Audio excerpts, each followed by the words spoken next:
Assalamualaikum warahmatullahi wabarakatuh. Pemirsa, informasi mengenai Kabupaten Kota Waringin Timur dan sekitarnya telah kami rangkum untuk Anda dalam Jurnal Kotim. Bersama saya Phoebe Srayu Anita, berikut informasi selengkapnya.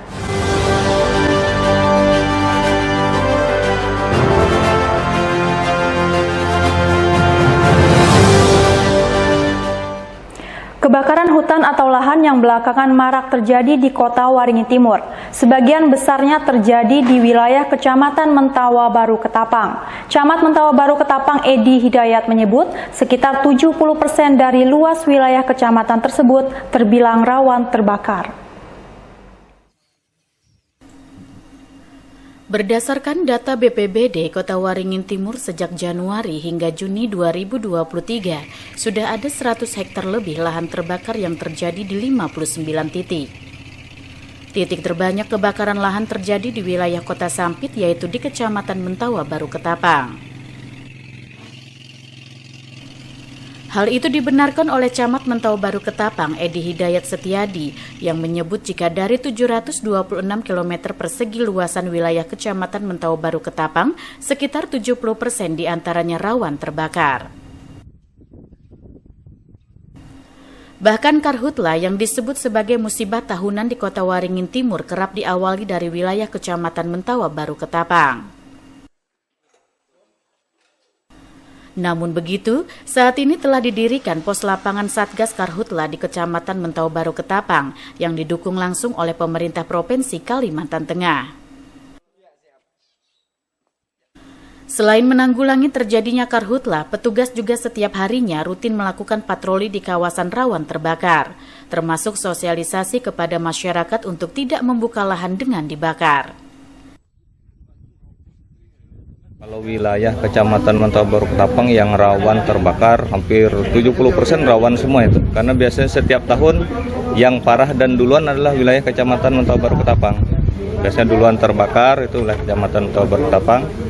Giliran sudah habis terbakar, baru kecamatan lain yang ikut terbakar. Di Kecamatan Mentawa Baru Ketapang, kita sudah mendirikan posko lapangan untuk mencegah dan juga menanggulangi terjadinya karhutla. Posko lapangan ini alhamdulillah juga disupport langsung oleh pemerintah provinsi. Jadi di posko lapangan tersebut ada unsur TNI, ada unsur Polri dan juga unsur dari kecamatan dan juga dari masyarakat.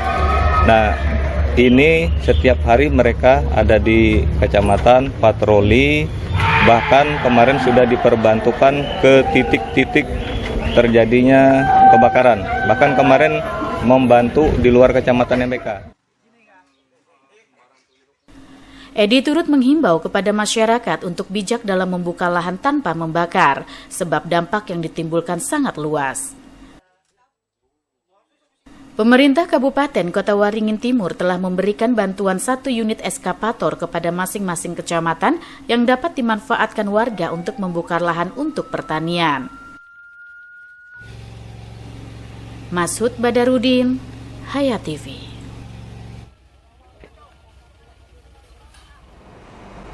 Pendaftaran tahap 3 Pekan Olahraga Provinsi ke-12 Kalimantan Tengah masih berlangsung. Kegiatan akbar olahraga yang dilaksanakan di Kabupaten Kota Waringin tersebut dipastikan diikuti seluruh kabupaten dan kota yang ada di Kalimantan Tengah.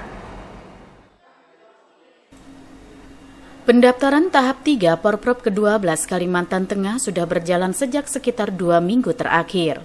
Pendaftaran untuk verifikasi keabsahan data atlet dan ofisial tersebut diawali oleh Kabupaten Kota Waringin Timur sebagai tuan rumah.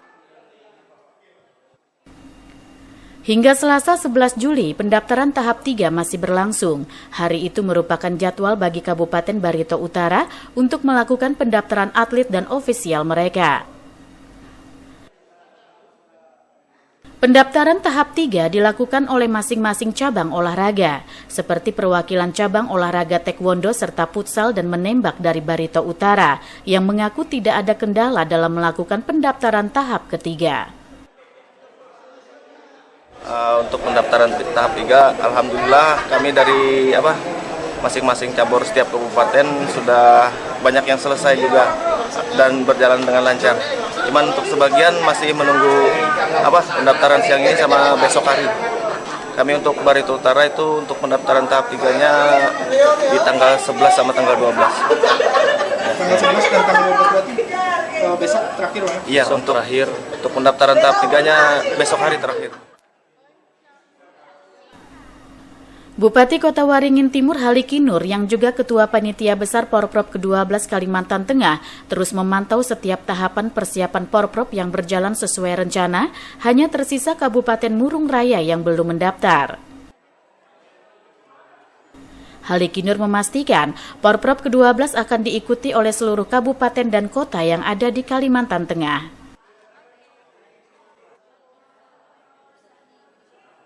Ya, jadi hari ini saya pantau ini sudah tanggal 11 ya. Karena sesuai target kita kalau bisa tanggal 13 sudah selesai pendaftaran offline-nya.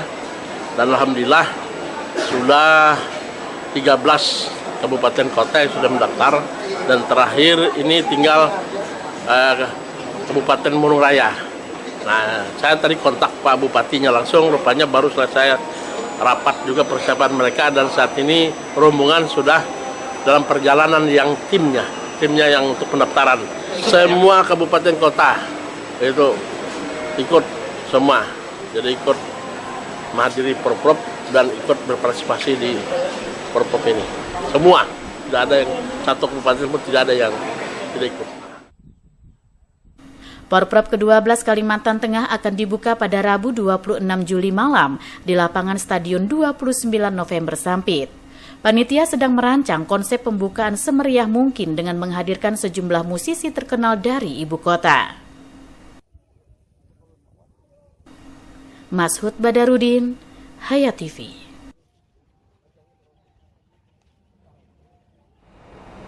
Dinas Pendidikan Kabupaten Kota Waringin Timur mengingatkan kepada seluruh sekolah yang ada untuk tidak berbisnis seragam sekolah bagi peserta didik baru. Jangan sampai kewajiban membeli seragam sekolah justru memberatkan bagi orang tua murid. Tahun ajaran baru 2023-2024 telah dimulai. Saat ini sedang memasuki masa pengenalan lingkungan sekolah atau MPLS bagi peserta didik baru yang dimulai Senin 10 Juli. Pelaksana tugas Kepala Dinas Pendidikan Kota Waringin Timur Muhammad Irfansah mengingatkan sekolah untuk tidak memperjualbelikan seragam kepada peserta didik baru. Jangan jadikan penjualan seragam sekolah sebagai bisnis tahunan. Hal tersebut tentunya akan memberatkan bagi orang tua siswa, terutama bagi mereka yang tidak mampu. Penjualan seragam hanya boleh dilakukan untuk seragam atau pakaian batik serta pakaian olahraga yang mencirikan sekolah tersebut.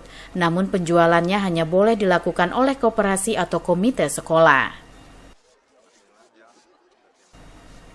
Jika adanya laporan sekolah yang memperjualbelikan seragam peserta didik baru sebagai bisnis, maka Dinas Pendidikan akan melakukan penelusuran dan memberikan sanksi jika terbukti.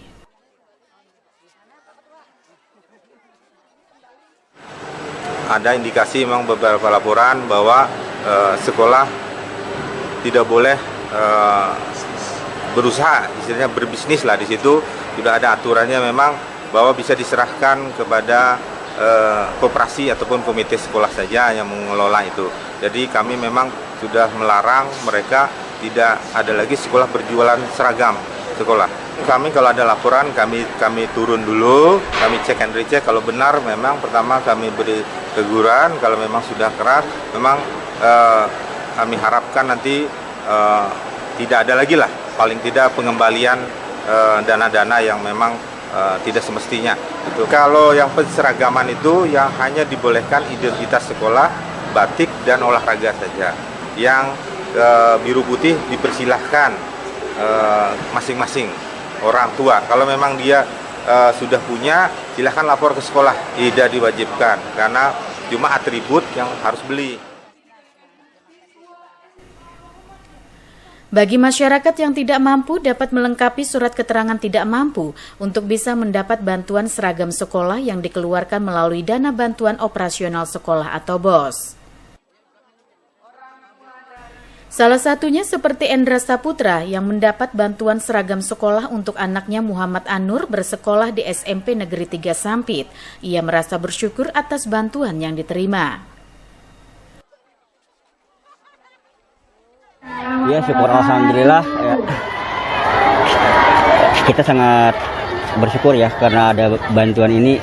Yang mau masuk SMP, terutama untuk anak kita untuk melanjutkan ke jenjang sekolah ke SMP gitu kan. Dari seragam, nah terus kalau yang lain kita kurang tahu juga lah. Yang pasti seragam itu Pak ya? Ya, seragam. Pak, ini sangat membantu Pak untuk Bapak sendiri? Sangat membantu sekali ya. Selama MPLS berlangsung, sekolah jangan memaksakan peserta didik baru untuk segera mengenakan seragam sesuai jenjangnya, siswa agar tetap diperbolehkan menggunakan seragam lama pada jenjang sebelumnya. Masud Badarudin, Hayat TV. Sebanyak 41 calon guru penggerak di Kabupaten Kota Waringin Timur pada Senin 10 Juli pamerkan loka karya panen hasil belajar mereka. Loka karya ini merupakan tahap akhir sebelum para calon guru penggerak ditetapkan sebagai guru penggerak. Setelah 7 bulan menjalani pembelajaran untuk menjadi guru penggerak, sebanyak 41 orang calon guru penggerak Angkatan 7 gelar Loka Karya 7 panen hasil belajar. Loka Karya 7 tersebut digelar pada Senin 10 Juli. Program Guru Penggerak merupakan program pendidikan kepemimpinan bagi guru dalam menjadi pemimpin pembelajaran. Untuk menjadi guru penggerak, para guru harus menjalani serangkaian tahapan pelatihan dan pembelajaran. Loka karya panen hasil belajar ini merupakan tahap akhir pembelajaran yang dilakukan oleh para calon guru penggerak sebelum nantinya mereka ditetapkan sebagai guru penggerak Kota Waringin Timur. Korwil Program Pendidikan Guru Penggerak Kota Waringin Timur, Juniadi mengatakan, tujuan program guru penggerak adalah saling berbagi pengalaman kepada guru lainnya, sehingga para guru memiliki manajemen kepemimpinan yang baik dalam pembelajaran. Loka karya itu adalah kegiatan terakhir dari sebuah program pendidikan yang dilaksanakan pada setiap angkatan. Jadi untuk Kotim pada angkatan 4 dulu sudah kita laksanakan juga panen raya seperti ini, tetapi untuk angkatan 4 waktu itu. Sekarang karena Kotim antusias sekali terhadap program ini, maka pada tahun ini Kotim mendapatkan lagi 41 calon guru penggerak dan 7 orang pengajar prakteknya. Tujuan akhirnya adalah bagaimana pengajar praktek itu berbagi pengalaman intinya. Pengalaman-pengalaman yang mereka terapkan di lapangan nanti ditularkan kepada guru-guru yang lain. Tidak harus mereka sesama CGP tetapi juga kawan-kawan rekan kerjanya di sekolah mereka masing-masing. Itu tujuan akhirnya adalah berbagi pengalaman, berbagi ilmu yang mereka dapatkan. Salah seorang calon guru penggerak dari SMP Negeri 2 Sampit, Aji Rendra mengatakan, banyak pembelajaran dan pengalaman yang didapat selama mengikuti program guru penggerak yang dapat diterapkan di sekolah dan kehidupan sehari-hari. Aji Rendra menyebut, setelah menjalani tahapan program guru penggerak, ia bersama guru-guru lainnya dapat memanen hasil belajar secara maksimal melalui Loka Karya 7 tersebut. Kita sebagai guru harus meningkatkan kompetensi kita. Selain mengajar, kita harus ada kompetensi lebih nantinya. Karena materi-materi di guru penggerak ini sangat komplit. Ada 3 modul yang di dalamnya ada pembelajaran yang bervariasi untuk anak, modal aset sekolah yang kita punya untuk mengembangkan di sekolah seperti apa. Kemudian yang terakhir adalah program-program yang berpihak pada murid, tentunya nanti akan berdampak positif untuk anak-anak di sekolah maupun di masa depannya. Itu motivasi saya untuk menjadi guru penggerak dan sangat berguna sekali untuk di kehidupan kita nyata. Tidak hanya diterapkan di sekolah tapi juga bisa diterapkan di masyarakat juga untuk guru penggerak ini. Saya mengikuti kegiatan ini dimulai dari modul 1 sampai modul 3. Yang pertama, saling kolaborasi dengan guru di sekolah, kemudian guru di sesama guru di kelompok dan di komunitas lainnya, dan dengan fasilitator beserta PP juga. Itu yang menjadi yang saya lakukan selama ini. Alhamdulillah di terakhir kali ini kita bisa memanenkan hasil karya kita dengan maksimal mungkin. Hingga saat ini telah ada 26 guru penggerak di Kota Waringin Timur, di mana 2 diantaranya diangkat menjadi kepala sekolah. Dengan adanya 41 calon guru penggerak, maka guru penggerak di Kota Waringin Timur nantinya berjumlah 67 orang. Masud Badarudin, Hayat TV.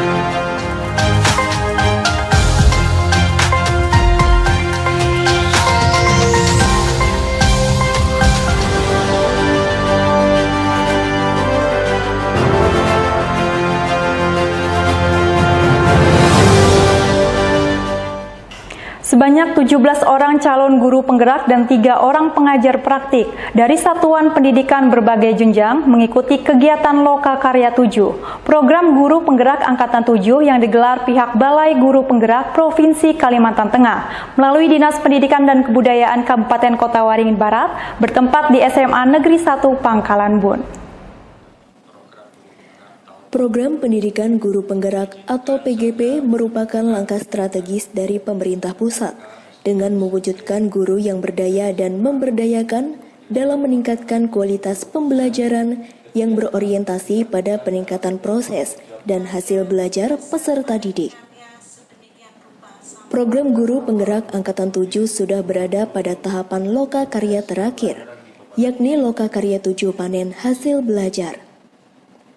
Berbeda dengan Loka Karya sebelumnya yang pelaksanaannya hanya 1 hari, kali ini 2 hari. Program pendidikan guru penggerak melalui pengembangan keprofesian berkelanjutan, melalui pelatihan dan pengajar praktikan yang berfokus pada kepemimpinan pembelajaran, agar guru dapat menggerakkan komunitas belajar di sekitarnya yang dapat mewujudkan merdeka belajar bagi peserta didik. Program guru penggerak di Kabupaten Waringin Barat yang selama ini sudah berjalan kurang lebih 7 bulan dilakukan kepada calon guru penggerak kita sebanyak 17 orang dan pengajar praktik sebanyak 3 orang. Dan harapan kita program ini merupakan pengganti dari program calon kepala sekolah yang telah lalu, dan ini harapan kita dengan program guru penggerak ini akan menyiapkan calon-calon pemimpin yang akan datang di Satuan Pendidikan Kabupaten Kota Waringin Barat. Harapan kita ini mereka punya inovasi baru, ide baru dalam hal pengembangan program pendidikan di Kabupaten Kota Waringin Barat, sehingga dengan dia laksanakannya semacam Loka Karya 1-7 ini, mereka yang kita siapkan tentunya akan mengetahui proses-proses bagaimana seorang calon guru penggerak dan yang akan nanti diimplementasikan kepada pembelajaran di sekolah. Ya. Assalamualaikum warahmatullahi wabarakatuh. Hari ini adalah Loka Karya ke-7 bagi peserta pendidikan guru penggerak. Pada Loka Karya ke-7 ini, para peserta pendidikan guru penggerak dituntut untuk bisa menampilkan portofolionya melalui panen karya yang nanti disajikan dalam bentuk expo dan bentuk stand.